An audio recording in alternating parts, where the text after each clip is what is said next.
스컬피를 사용하게 되면 가끔씩 크랙으로 인해 스트레스를 받는 경우가 있습니다. 그래서 크랙이 생기는 이유와 해결법에 대해서 알아볼게요. 크랙이 생기는 이유는 첫째, 충분한 핸들링이 안 된 경우. 스컬피를 사용하기 전 충분한 손반죽 혹은 제면기 등을 이용해서 말랑하게 만드는 게 관건입니다.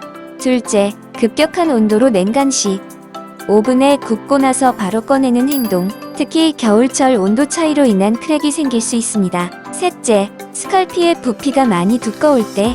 부피가 커진 스컬피를 한 번에 굽다 보면 경화 시 팽창과 수축으로 인해 크랙이 생길 가능성이 커집니다. 넷째, 계속 굽기와 조형의 반복. 스컬피를 덧대며 작업 중 수차례 오븐에 굽다 보면 점점 열 팽창과 수축으로 인한 뒤틀림 현상으로 크랙이 생깁니다. 이런 이유로 작은 크랙이 생긴 곳은 점점 큰 크랙으로 발전하는 모습도 볼 수 있습니다.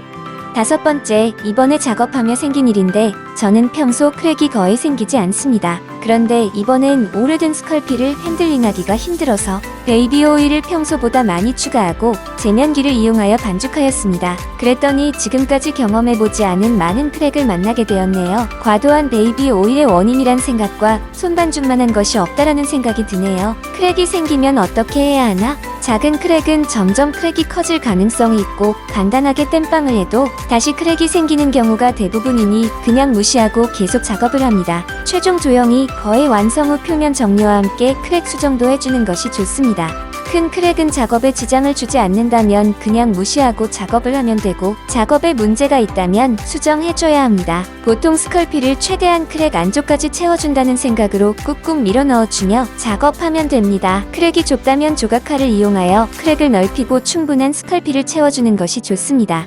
레드 퍼티로 수정하기.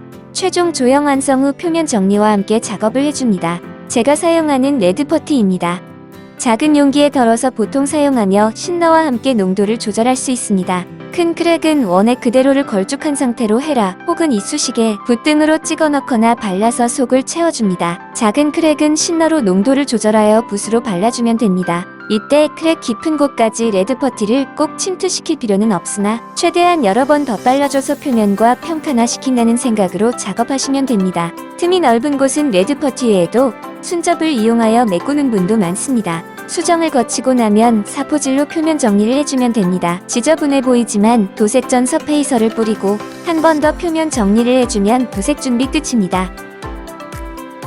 결론, 크랙은 웬만하면 무시하시고 버티다가 최종 표면 정리 시에 쓱.